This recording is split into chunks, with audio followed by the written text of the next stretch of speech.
Perkenalkan, nama saya Desi Karina, 1842070. Kali ini saya akan membahas Financial Distress and Corporate Governance and Empirical Analysis. Latar belakang. Kondisi perekonomian suatu negara dapat ditandai dengan pergerakan dunia bisnis di negara tersebut. Dunia bisnis dapat dijadikan indikator utama untuk melihat apakah kondisi perekonomian negara itu dalam keadaan baik atau buruk. Bila pergerakan dunia bisnis turun yang ditandai dengan melemahnya seluruh instrumen ekonomi yang ada, maka menandakan kondisi ekonomi negara tersebut dalam keadaan buruk.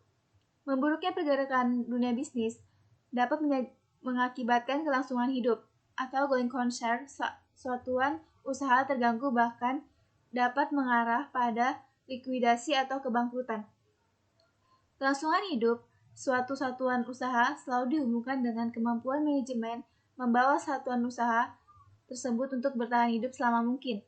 Oleh karenanya adalah wajar jika kesalahan pertama ditunjukkan pada pihak manajemen.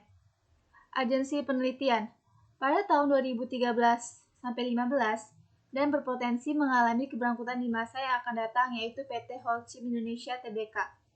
Pada tahun 2013, PT Holcim Indonesia Tbk masuk dalam kategori gray area.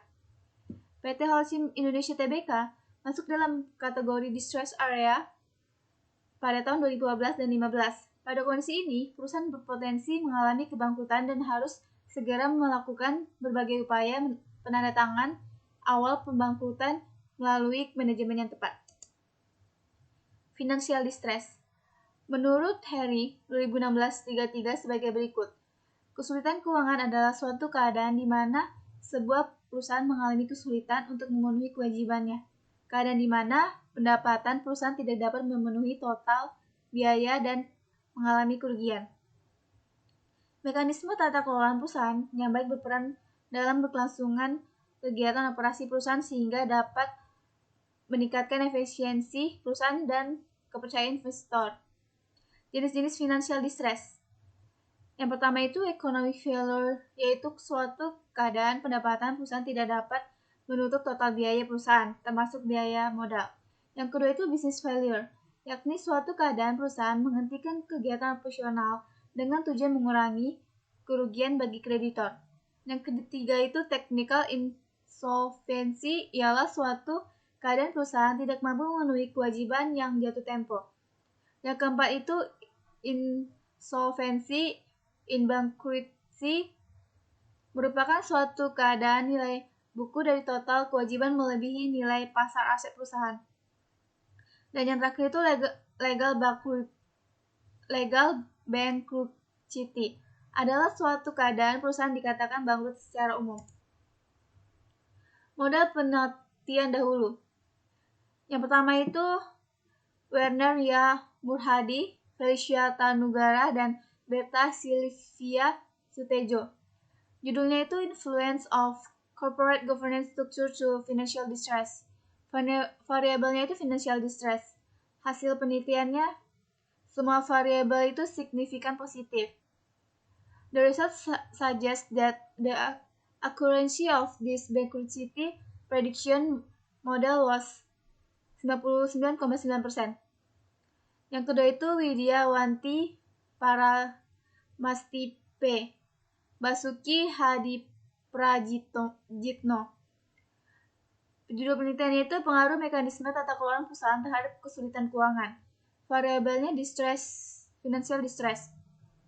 Hasil penelitiannya Corporate Governance Index has significant negative influence to likelihood. Dan yang terakhir itu Yosua Somnahikubun Abdul Rashid. Judul penelitiannya itu analisis perusahaan yang diprediksi mengalami financial distress menurut metode Altman Z-score. Variabelnya financial distress. Hanya ada 2 perusahaan yang dominan berada dalam zona aman, yaitu PTBA dan ANTM, sedangkan yang lainnya mengalami rawan kesulitan ataupun kebangkrutan dan kesulitan.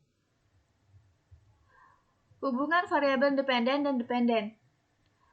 Yang pertama itu pengaruh proporsi direktur luar dikaitkan secara negatif terhadap kesulitan keuangan.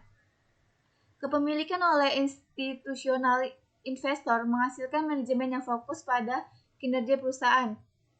Kepemilikan institusional merupakan salah satu mekanisme corporate governance yang dapat mengurangi masalah dalam teori keagenan antara pemilik dan manajer, sehingga timbul keselarasan kepentingan antara pemilik perusahaan dan manajer, sehingga tidak menimbulkan agensi cost yang dapat menyebabkan kemungkinan terjadi kondisi kesulitan keuangan pada perusahaan. Yang kedua, perusahaan yang tertekan secara finansial memiliki insiden yang lebih besar dari struktur kursi Dewan CEO bersama daripada perusahaan sehat. Penelitian yang dilakukan oleh Clausius et al. 1996 mengenai struktur kepemilikan di Republik Ceko menyatakan bahwa nilai suatu perusahaan akan lebih tinggi apabila perusahaan tersebut dimiliki oleh lembaga keuangan yang disponsori oleh bank. Hal ini menjelaskan bahwa bank sebagai pemilik perusahaan akan menjalankan fungsi monitoringnya dengan lebih baik, dan investor percaya bahwa bank tidak akan melakukan ekspropriasi atas aset perusahaan.